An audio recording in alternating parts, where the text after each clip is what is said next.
ನಮ್ಮ ಭಾರತ ದೇಶದಲ್ಲಿ ಮೊದಲಿನೂ ಕೂಡ ನಾವು ಎಲ್ಲ ಸರ್ವ ಜನಾಂಗದ ತೋಟ, ಇದು ಸರ್ವ ಜನಾಂಗದ ಸರ್ವ ಧರ್ಮದ ತೋಟ. ಸೊ ಮೊದಲಿನೂ ಯಾವಾಗ ಭಾರತ ದೇಶ ಹುಟ್ಟಿದೆ, ಜನ ಎಲ್ಲ ಸಿವಿಲೈಸ್ ಆಗಿದ್ದಾರೆ. ಅಂದ್ರೆ ಕಾಡಿನಲ್ಲಿ ಸೊ ಎಲ್ಲೆಲ್ಲೋ ಜೀವನ ಮಾಡ್ತಿದ್ದರು, ಒಳೆ ಪಕ್ಕ ಬಟ್ಟೆ ಇಲ್ದೇನೆ ಬರೆ ಇಲ್ದೇನೆ ಎಲ್ಲೆಲ್ಲೋ ಜೀವನ ಮಾಡ್ತಿದ್ದರು. ಸೊ ಅವರೆಲ್ಲ ಸರ್ವ ಜನಾಂಗದ ಸರ್ವ ಧರ್ಮದ ತೋಟ ಇದು. ಇದು ಗಾಂಧೀಜಿಯವರು ಮತ್ತೆ ಬಹಳ ಮಹನೀಯರೆಲ್ಲ ಮೊದ್ಲಿಂದ ಹೇಳಿದ್ದಾರೆ. ಈಗ ನಾವು ಸಿವಿಲೈಸ್ ಆಗಿದ್ದೀವಿ. ಸಿವಿಲೈಸ್ ಆಗಿ ಗೌರವದಿಂದ ಬಟ್ಟೆ ಹಾಕೊಳ್ಳೋದು, ಗೌರವದಿಂದ ನಾವು ಏನೇನ್ ಧರಿಸ್ಬೇಕು ಅದು ಅವರವ್ರ ಧರ್ಮದ ಪ್ರಕಾರ ಎಲ್ಲ ಹಾಕೊಂಡು ಬಹಳ ಗೌರವಾನ್ವಿತವಾಗಿ ಭಾರತೀಯರು ಇಡೀ ವರ್ಲ್ಡ್ ಅಲ್ಲಿ ಚೆನ್ನಾಗಿ ಬಾಳ್ತಾ ಇದೀವಿ. ಆ ಟೈಮಲ್ಲಿ ಈ ಕಲ್ಲಡ್ಕ ಪ್ರಭಾಕರ್ ಭಟ್ ಅಂತವರು ಕೆಲವ್ರುಗಳು ದುಷ್ಕರ್ಮಿಗಳು ಇದ್ದಾರೆ. ಸೊ ದುಷ್ಕರ್ಮಿಗಳಿದ್ದಾರೆ. ಅವ್ರಿಗೆ ಅವ್ರ ತಾಯಿನೂ ಒಂದೇ, ಬೇರೆ ಧರ್ಮದ ಹೆಣ್ಮಗಳು ಒಬ್ಳೆ, ಸೊ ಇನ್ನೊಂದು ಧರ್ಮದ ಹೆಣ್ಮಗಳು ತಾಯಿನೇ. ಸೊ ಆ ರೀತಿ ತಿಳ್ಕೊಂಡು ಹೆಣ್ಮಕ್ಳುಗಳ ಬಗ್ಗೆ ಮಾತಾಡ್ಬೇಕಿದ್ರೆ ಅದನ್ನ ಯಾವುದೇ ರಾಜಕೀಯ ಇನ್ನೊಂದು ಮಗದೊಂದು ನೋಡ್ದೇನೆ ತೂಕ ಹಾಕಿ ಮಾತಾಡ್ಬೇಕು. ಯಾವುದೇ ಪರ್ಸನ್ ಕಲ್ಲಡ್ಕ ಪ್ರಭಾಕರ್ಗೆ 75-80 ವರ್ಷ ಆಗಿದೆ, ಒಬ್ಬ ತಾತ ಮುತ್ತಾತನ ವಯಸ್ಸಾಗಿದೆ. ಒಬ್ಬ ಹೆಣ್ಮಗಳ ಬಗ್ಗೆ ಮಾತಾಡ್ಬೇಕಿದ್ರೆ ಬಹಳ ಗೌರವ ಇಟ್ಕೊಂಡು ಮಾತಾಡ್ಬೇಕು. ಆಮೇಲೆ ಎಲ್ಲ ಧರ್ಮದ ಜನ, ಎಲ್ಲ ಜಾತಿಯ ಜನ ಪೆದ್ರಿಲ್ಲ. ಈಗ ಹಳೆಯ ಕಾಲದಲ್ಲಿ ಇದ್ರು, ಒಂದು 40-50 ವರ್ಷದಲ್ಲಿ ಹಳೆ ಕಾಲದಲ್ಲಿ ಇದ್ರು. ಈಗ ಎಲ್ಲ ಗ್ಲೋಬಲೈಸ್ ಆಗಿದೆ. ಇಡೀ ವರ್ಲ್ಡ್ ಅಲ್ಲಿ ಏನ್ ನಡೀತಿದೆ, ಏನ್ ಆಗ್ತಿದೆ, ಏನು ಎಂತು ಅಂತೆಲ್ಲ ಗೊತ್ತಿದೆ.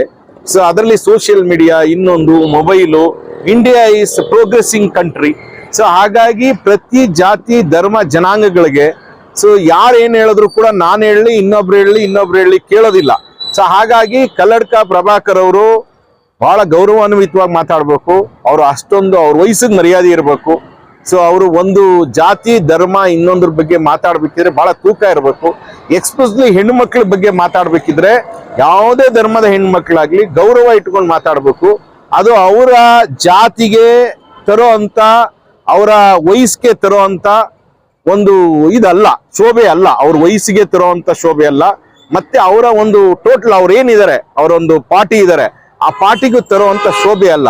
ಫಸ್ಟ್ ಆಫ್ ಆಲ್ ಅವ್ರನ್ನ ಆ ಪಾರ್ಟಿಯಿಂದ ಸಸ್ಪೆಂಡ್ ಮಾಡ್ಬೇಕು. ಬಿಜೆಪಿಯಿಂದ ಅವ್ರನ್ನ ಫಸ್ಟ್ ತೆಗಿಬೇಕು. ಈಗ ಗ್ಲೋಬಲೈಸ್ ಆಗಿದೆ, ಪ್ರತಿ ಜನನು ಕೂಡ ಹಂಗನ್ಬಿಟ್ಟು ಈಗ ಮಾನ್ಯ ಪ್ರಧಾನ ಮಂತ್ರಿಗಳು ಈ ರೀತಿ ಮಾತಾಡ್ತಾರ, ಮಾನ್ಯ ಮುಖ್ಯಮಂತ್ರಿಗಳು ಈ ರೀತಿ ಮಾತಾಡ್ತಾರ. ಯಾವುದೇ ಹೆಣ್ಮಗಳ ಬಗ್ಗೆ ಯಾವುದೇ ಧರ್ಮದ ಬಗ್ಗೆ ಮಾತಾಡ್ಬೇಕಿದ್ರೆ ವಿವೇಚನೆ ಇರಬೇಕು. We are all globalised, we are all civilised and we are all ಬಹಳ ನೀಟಾಗಿ ಎಜುಕೇಟೆಡ್ಸ್. ನಮ್ಮ ಇಂಡಿಯಾದಲ್ಲಿ ಪ್ರೋಗ್ರೆಸಿಂಗ್ ಕಂಟ್ರಿ. ನಮ್ಮ ಇಂಡಿಯಾನ ಇಡೀ ವರ್ಲ್ಡ್ ಅಲ್ಲಿ ಎಲ್ಲ ಕಡೆ ಲೈಕ್ ಮಾಡ್ತಾರೆ. ಇದು ಶಾಂತಿ ದೇಶ, ಮತ್ತೆ ಎಲ್ಲ ಧರ್ಮದ ಜೊತೆ ಇದ್ದಾರೆ ಅಂತ. ನಾವು ಎಲ್ಲ ಅಣ್ಣ ತಮ್ಮದಿರು ಇದ್ದಂಗೆ ಇದೀವಿ, ಎಲ್ಲ ಧರ್ಮ ಜಾತಿ ಜನಾಂಗಗಳು. ಅದ್ರಲ್ಲೂ ಹೆಣ್ಮಕ್ಳು ಮಾತಾಡ್ಬೇಕಿದ್ರೆ ಬಹಳ ಗೌರವವಾಗಿ ಮಾತಾಡ್ಬೇಕು. ಕಲ್ಲಡ್ಕ ಪ್ರಭಾಕರ್ ಅವ್ರಿಗೆ ಆ ದೇವರು ಬುದ್ಧಿ ಕೊಡ್ಲಿ. ಆ ವಯಸ್ಸವ್ರಿಗೆ ಈ ರೀತಿ ಕೆಡ್ದಾಗ ಮಾತಾಡುವಂಥದ್ದು ಯಾಕೆ ಬಂತು ಅಂತ ನನ್ನ ಕ್ವಶನ್. ನಾನು ಅವ್ರಿಗೇನು ಅವರ ಕಮ್ಯುನಿಟಿ, ಅವ್ರ ಪಾರ್ಟಿ ಅದಕ್ಕೆಲ್ಲ ನಾನು ಬೈತಾ ಇಲ್ಲ.